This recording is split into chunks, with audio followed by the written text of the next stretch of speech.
This is Go-to-Market Tea, where we get real takes from real go-to-market leaders. My name is Lindsay Casale, and I'm a fractional CMO and marketing advisor for early stage tech startup founders. I've been in marketing for about 15 years, working across tech and fintech, namely at Safary and Salesforce. And then the last several years, I've been in the crypto AI space, supporting projects like Mina Protocol and Fast. And today we're going to be talking about something that's just flooded my timeline lately, which is growth marketing. Some of us in the crypto industry also get it confused with growth hacking. So it's a term that gets thrown around a lot, but it's actually kind of unclear as to what it means, what it entails, how you can actually be successful at it long term. So I wanted to bring in someone I consider an expert in this area. So that Justin Vogel is here. He's the founder of Safary. He's also a growth advisor to folks in emerging tech. And he works directly with founders trying to build this function the right way and not the hacky way. So I would love to welcome Justin. Thanks for joining this morning. Yeah, thanks for having me, and excited to be here. Yeah. So first of all, how are you and what are you drinking this morning? I'm drinking some just iced tea. Nice. We'll see if we can see that. So I came prepared with my tea. Great. I'm happy to hear it. I also have my tea in my mug here. Awesome. So let's just start real quick with an intro about you. Tell me a little bit about your background in growth marketing in particular, and also what are you up to right now? Yeah. So my background is all in growth and marketing. Started off my career at a small Y Combinator startup as their first employee. So that meant I was doing a little bit of everything except for engineering at the time. And then I moved on to a larger Series C company where I would say I really learned what growth marketing was. I was doing both referrals as a channel, advertising across Facebook and other media platforms, programmatic advertising. And then I got into crypto, where I was doing a lot of community-led growth and sort of market building. And now I advise, as you mentioned, a few different clients in frontier technologies, primarily in fintech and AI. And what that entails for growth marketing, it really spans a lot of different areas. I think that there's a lot of misconceptions about what marketing is, what sales is, where growth marketing lives. And so, yeah, I'm excited to get into it with you today. Perfect. Well, thank you for that intro. And that's actually my first question is really kind of starting with what does growth marketing actually mean? And how is it different than growth hacking? I think that the reality is I don't think anyone really knows what growth marketing means, even growth marketing professionals. I think that every 5 to 10 years, our job gets relabeled something else in the marketing and trying to just like make a company grow point of view. But I actually see growth hacking very specifically, and I think that it is a lot more of like how do you basically the way I see growth marketing is all the channels that you might expect. It could be founder-led marketing, it could be programmatic advertising, it could be community. It can really span the gamut of like what is the most important type of growth and channel for you. But growth hacking I see differently. I think the growth hacking is how can you be creative at leveraging a channel that maybe you're not supposed to be on, and use it to your advantage. I can give an example of this that I did at that Series C company that I mentioned is Craigslist was one of our best channels, but Craigslist saw us as an indirect competitor to them. And so this was at like a labor marketplace, like a Uber for warehouse workers type of marketplace. And so we were posting jobs, they were posting jobs. Craigslist is kind of for everything, but Craigslist basically, it came to a point where Craigslist like banned the company from posting on it, but it was our best channel, right? So like, what do you do? And so I invented a very clever way to both get back on Craigslist with our company undetected, and then also scale the channel. So Craigslist was pretty infamous for it was a great channel. It was low cost. You like pay per post. rather than like paying for performance, which if you did it right, you could get a lot of reach. But you had to post, and you couldn't post. They blocked like other like VPNs and like third I'd say like third world IPs. So you couldn't like have like an offshore team posting for you every day. So like it was this manual thing that like US people had to do.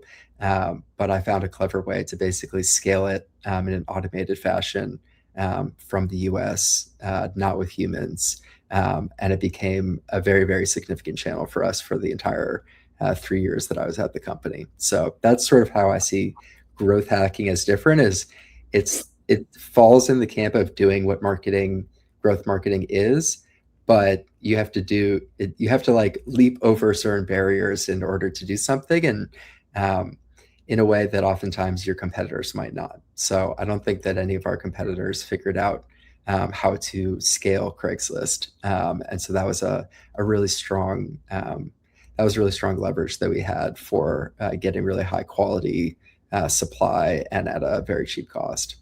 Hmm. That's super interesting. And I love the idea of also leveraging channels that your competitors might have missed. I know sort of, in the Web3 industry, everyone over indexes on Twitter, or at least they were over indexing on Twitter. And now they're kind of getting the memo that there's other channels out there where their customers live. So yeah, that's super interesting. I love that example. Okay, so as we know, sometimes founders, they come to us marketers just in general with like unrealistic expectations of all the things that they want us to do. So like I'm curious like what you're seeing in terms of if I'm a growth marketer and I'm starting a new role or I'm, looking for a job, what is sort of maybe a red flag or something that like maybe like founders or employees expect you to do as a growth marketer, but it actually isn't growth marketing or maybe shouldn't be considered growth marketing? Um, I mean, I work with Series A founders primarily are my clients today. So there's a special sort of, they're out of the seed phase, but they're still trying to push hard. Mhm. And I think that like you want to be working for a founder that is pushing hard, but like also have that relationship and trust with you that things might move slower in certain times, or like take your judgment seriously. So I think that's the core piece of it really is trust, right? Like, do they Mm. trust that you're the right person that's going to figure it out eventually, or not? And I think that like, having been a founder myself, it's difficult to build that, right? You're like, I'm trying to move fast. I'm trying to do all these different things. This person is not showing results yet. Is that because they're bad, or is that because like they haven't figured it out yet? Like, Mhm. like at that last company, right? And I think that the other thing is like, what do we expect like a tenure of an employee to be is another sort of question that is very different in crypto versus at companies before. Mhm. And what I mean by that is like the average crypto marketer probably like stays in their job for like 6 months before they like get axed or something else.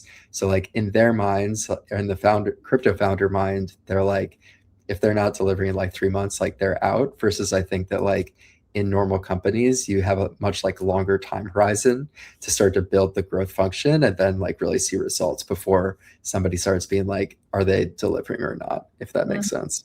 That makes total sense. And maybe that's kind of a good question to ask when you're sort of feeling out a founder, either as a client or as a potential employer. It's like, when do you expect me to deliver on these things? And maybe having that conversation up front versus you get into the role and they're like, I want movement in a quarter. And you're like, well, it takes a while to kind of figure out those mechanics.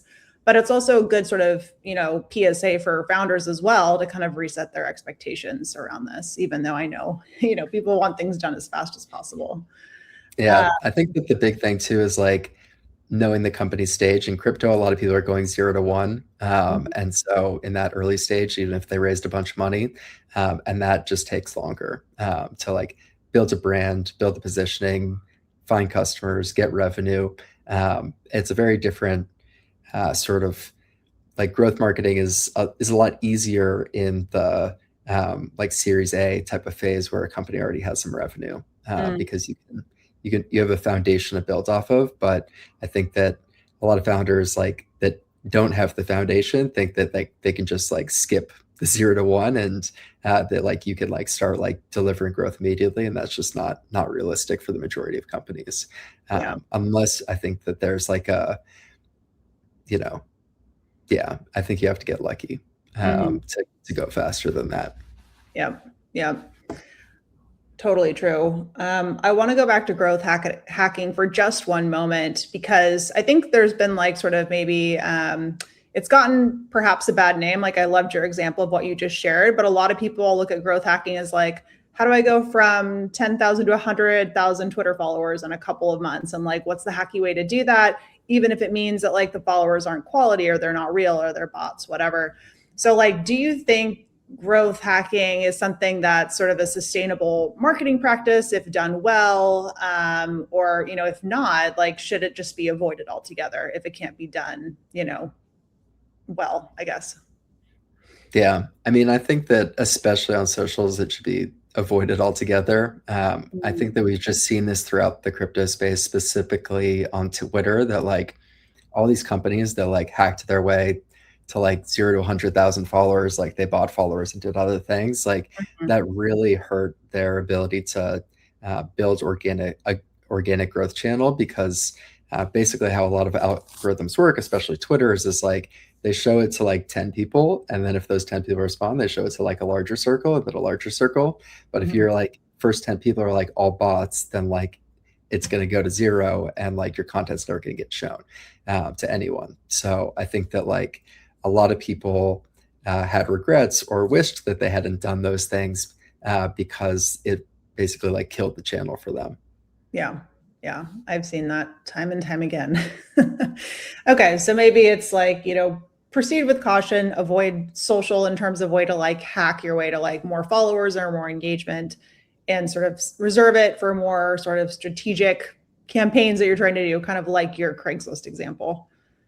Yeah. I Yeah. think that the other thing that people don't realize is like they're looking for that large number, but actually it's like where a lot of great growth can happen is in the small number, right? Like you might Mhm. have, you might be like a B2B company selling something, and like your podcast or whatever gets like 50 views. But if one of those people is like a really important decision maker, then like that's all you need. You don't need 100,000 views on something. It's all about the right people. And I think Yep. that like with the advent of AI, that just becomes even more important. How do you Mhm. reach the right person, even like, and like put the vanity to the side? Mhm. That's right.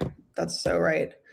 Okay, so I want to switch gears and talk about like what does a good growth marketer look like? Like, what are the characteristics? What are some things that are like considered like best practice? Walk us through kind of what that looks like. I think that the number one trait is curiosity above all. Curiosity and obsession, I'd say, are the two things that really drive a really great growth marketer. Um, I think, I talk about obsession because you just really need to be like obsessed with your target audience and try and figure out everything that you know about them, in order to like find those creative channels that I mentioned too, but also to create great messaging on more mainstream channels. Like our at that Series C company, like our target audience was, like different gig economy workers. And so like we did all sorts of very interesting ads, like doing ads on ATMs at gas stations. You Mm. can see like a little like banner above when you go there, or like in the men's bathroom at sports games, right? Like there's just like all these different things that like can really work, but you really have to understand your target audience well, and that doesn't come from that's not, you don't figure that out in the 0 to 1 phase. Mhm. And I think that that's where like a lot of founders and early marketers like make mistakes, is they either try and go like too creative before they understand their audience, or they go like too broad to try and like find their audience, and they don't find them. That's great advice. I might need to clip that. Okay, so you work with founders every day. It's sort of your advisory. Can you walk us through like how you start with them? Like what does sort of that discovery process look like in order to sort of diagnose and start working on, their growth strategy? Yeah. So maybe it's a little bit unique for my clients, but even though these companies are on the sort of like later stage, being Series A, um, both two of them have never had a growth or marketing person before. Mhm. So one of them is a very product led organization, and one of them is very sales led. And they're coming into that moment where the things that they're doing are not working, like are not scaling, basically, right? Like in a sales led organization in particular, like you figure out something that works, you hire more salespeople, you get more BDRs, and like things move in a linear fashion with that group of humans time, but it doesn't scale. And things start to break around them of like, what is the positioning of our company? Are we right in the market? All these different questions. What I primarily do is, and one thing I didn't mention is this company that I was building, Safary, we built a growth marketing tool as well. So I also have a background in marketing technology. One of the things that I do is like, and now this is easier than ever with Claude, and other sort of AI tools, is I assemble all of their data together and build the view that I think is really happening for their company, to be able to show them what's going on. This can be like simple things like having to install like marketing attribution. A lot of teams, especially sales led teams, don't have marketing attribution set up. Their marketing function basically doesn't exist. So I do this sort of like simple wins to start to create the picture and help me figure out like what's actually going on. I like talk to the CEO about that. We go back and forth, and then I sort of like dive in. I also have like, I would say, a little bit of a unique growth advisory in that I'm not just doing strategy, I'm also doing, like building stuff too. So I go in, I figure everything out, I assemble.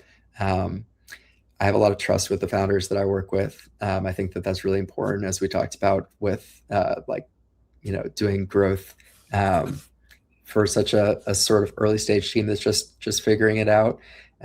So I'd say like for me, like in conclusion, I really start with the data. I try and go in and figure out what's going on, bring all their systems together, paint a picture, and then from there I start with like one single channel that I think is going to work, either because the team has sort of identified that as a channel, and then I go from there and start expanding beyond once I figure out something that works on that channel. So I think that's the process. It's a little bit unique since my growth marketing background is a little bit all over the place. I've done a little bit of everything at many different types of companies. So for me, I'm more of like a jack of all trades growth marketer. That if I'm like, I think that the solution, the like first channel is like LinkedIn ads, like I'm going to do that even if I haven't done LinkedIn ads before. Mhm. So versus I feel like a lot of like fractional people, etc., agencies, like they try and sell the solution that like they know that they're good at, whether Mhm. that's like performance marketing or content marketing or something else, versus I sort of come in clear-eyed and say, what's the data say first? And then based off of that, what do I think is the best channel? And then go learn that channel. And that's why like obsession and curiosity, I think, are like so important for a growth marketer to have. Mm.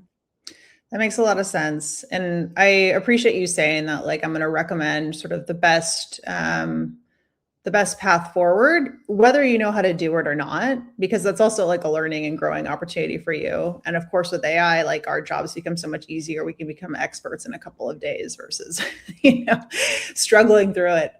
Um, Also sort of on the point, um, around just sort of like this role in particular. I've been seeing like people looking for growth marketing, like people hiring for growth marketers left and right. It's a very popular job right now. Why do you think everyone wants a growth marketer right now? I think it's very clear why everyone wants a growth marketer right now. And that's because, in companies, I'd say probably for the last 25 years in tech, right? Engineering was the scarcest resource in a company, engineers' time. Mhm. And that's not true anymore, Mhm. which is like really, really great, and a great opportunity for us. So, like, as the time to build something collapses on the engineering side, and you can build anything and anyone can build anything, then the like scarcest resources, growth and distribution, and figuring out who somebody's core audience is. So that I think is like everything is collapsing into like, do you have product market fit? Do you understand your customers? And if yes, then like, can you actually get more of them? And now, yeah, distribution is by far the scarcest resource, and uh, most people don't know how to do it well, and that's the truth. Yeah. Yeah. I've also seen, job descriptions are kind of all over the place in terms of like what's expected of that growth marketer. Just to be really clear, I mean, I think maybe a key difference to call out here is, traditional or maybe brand marketing is a lot of like top of funnel, but a lot of your work is also kind of like building those referral loops and nurturing existing customers to like drive cross product adoption or to refer, is that fair to say? Like what's sort of like the textbook example of like what someone in this role would do? Yeah, I think it's catch-all. I think that it's That's the whole funnel. whatever it takes to grow. And I think that's also the other challenge, right? Especially for a first growth marketing hire or a fractional person is like, what is the role, right? Like where do I play? Where do I not play? I think that like that's even more ambiguous in seed and Series A companies. Mm, And so like, is my job to like look over the sales team's shoulder, like pull all of their like sales demos, have AI analyze it? Maybe not, but like that's what I'm going to do because that helps me understand the customer and helps me understand like where the funnel is actually broken. mhm, And so I think that's why like having this like holistic diagnostic approach in the beginning is important. Like, I mean, the truth of the matter is like no founder wants to pay you to like figure out what the problem is. They want to pay you to grow. mhm. But that has to be the first step. Because if you don't know exactly what the problem is, like you're going to be like shooting in the wrong direction. Yeah. So that's really what I try to figure out first. Okay. Okay. Fair enough. Well, we have to talk about AI. You mentioned it a couple of times. How is it sort of improving your day-to-day work? And do you think a lot of what you're doing will eventually be replaced by AI? I think yes and no. A lot of what I'm doing, I mean, AI is really amazing for helping a non-technical person like me become technical. Mhm. So there are a lot of things that I couldn't do before. With one of my clients, for example, I was like, they don't have any attribution. We need to install a pixel. So I did the typical thing that every marketer finds. I go to the CTO and I say, hey, you know, you hired me. We need to do this. You need to put in this pixel. You missed 2 years of data for the life of your company. But now we're going to fix that so that I can see a holistic view. He said, great, I'll do that. Wait a week, nothing happens, right? Like I wouldn't have been able to get started versus I was like, all right, I'm going to go install this pixel myself. Mhm. And then I just messaged him like, hey, like I put the pixel in here, it shows it's running. And he's like, great. Right. And that's like the difference. Like as growth leaders, we are constantly blocked by like what engineering could or would or could do for us. And that's just not the case anymore. Mhm. So like I can do things that I couldn't have done. I can create landing pages. I can deploy landing pages.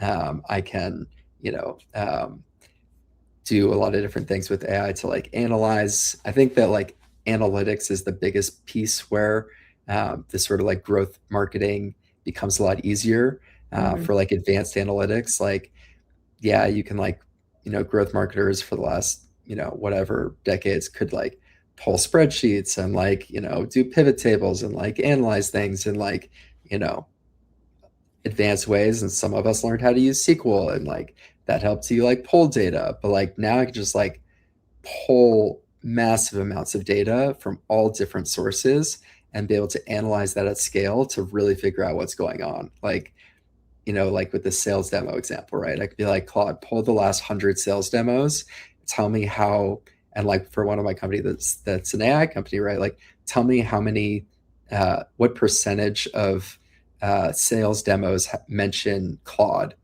in the last, like 6 months. I want to Mhm. see the trend month over month. to see whether our customers are comparing us to Claude more as time goes on. Like Yeah. these types of questions, like were not feasible to be answered by a growth marketer, and would take candidly like a data analytics org that is trained in this like days to weeks to like figure out the answers to these questions, and that's something that I could pull in like an hour now, in like a complex way, and then based on that information, you design experiments, you move on to other parts of the funnel, you validate hypotheses, you invalidate them.